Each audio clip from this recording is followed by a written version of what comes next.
सरकारी परीक्षा में अगर किसी जाति का अपमान हो तो क्या यह सिर्फ गलती है या पूरे सिस्टम की सोच?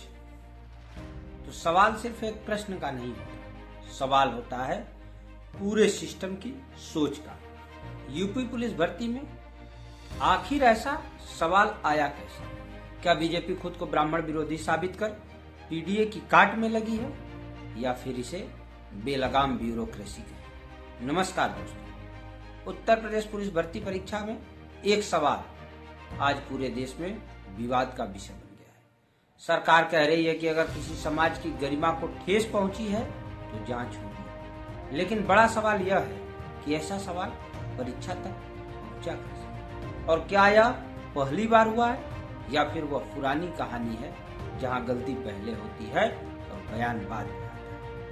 इस पूरे मामले में उत्तर प्रदेश के उप मुख्यमंत्री ब्रजेश पाठक ने बयान दिया कि किसी भी जाति या समाज का अपमान स्वीकार नहीं किया जाएगा। लेकिन सवाल केवल बयान का नहीं, सवाल जवाबदेही का भी। उत्तर प्रदेश पुलिस भर्ती परीक्षा में एक ऐसा प्रश्न पूछा गया जिसे लेकर ब्राह्मण समाज के लोग आहत महसूस कर रहे हैं। जब सरकारी परीक्षा में कोई प्रश्न आता है तो वो सिर्फ एक शिक्षक की गलती नहीं होती, उसके पीछे पूरी पेपर सेटिंग, मॉडरेशन और अप्रूवल की प्रक्रिया होती है। यूपी दरोगा भर्ती का पूरा आयोजन उत्तर प्रदेश पुलिस भर्ती एवं प्रोन्नति बोर्ड यूपी पीआरपीबी करता है।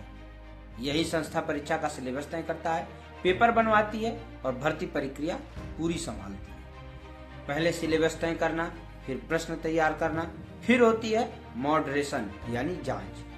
एक दूसरी टीम उन प्रश्नों को जांचती है, गलत प्रश्न हटाए जाते हैं, बहुत आसान या बहुत कठिन प्रश्न वो भी हटाए जाते हैं, भाषा और तथ्य ठीक किए जाते हैं। मतलब ये सवाल कई स्तरों से होकर गुजरता है। फिर भी एक ऐसा प्रश्न आ गया तो यह केवल एक गलती नहीं बल्कि पूरे सिस्टम की लापरवाही है। अगर इतिहास को देखें तो भारत की शिक्षा और ज्ञान परंपरा में ब्राह्मण समाज का महत्वपूर्ण योगदान रहा है। प्राचीन भारत में वेद, उपनिषद और दर्शन की परंपरा को आगे बढ़ाने वाले कई विद्वान इसी समाज से आते हैं। राजनीति और राज्य व्यवस्था में भी योगदान रहा है।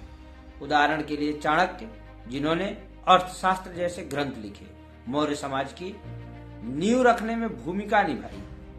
स्वतंत्रता के इस संग्राम में कई क्रांतिकारी वीर जैसे चंद्रशेखर आजाद, राम प्रसाद बिस्मिल, मंगल पांडे जैसे नाम किसी भी समाज के बारे में ऐसा उदाहरण देना जो अपमानजनक लगे स्वाभाविक रूप से लोगों में आक्रोश पैदा करता है। लेकिन यहाँ असली सवाल यह है कि जब भी ऐसी घटना होती है तो सरकार कहती है जांच होगी, लेकिन क्या कभी यह बताया किसी ने कि गलती किसकी थी और उसके खिलाफ कार्यवाही क्या हुई?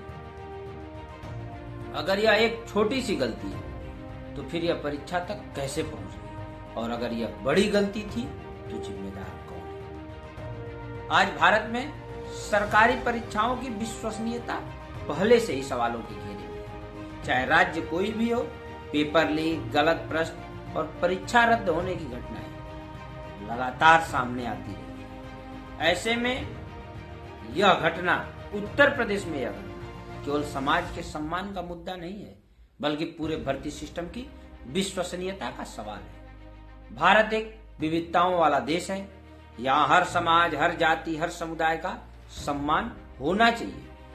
सरकारों को केवल बयान देने के बजाय यह सुनिश्चित करना चाहिए कि ऐसी गलतियां दोबारा न हो, क्योंकि सरकारी परीक्षा केवल नौकरी का रास्ता नहीं होती बल्कि सरकार की जिम्मेदारी और संवेदनशीलता का आईना भी होती है। आप इस पूरे मामले को कैसे देखते हैं? क्या यह केवल एक गलती है या पूरे सिस्टम की लापरवाही या सरकार की मंशा? अपनी राय कमेंट बॉक्स में जरूर बताएं। हमारे चैनल टॉक द ट्रेंड से आप सभी जरूर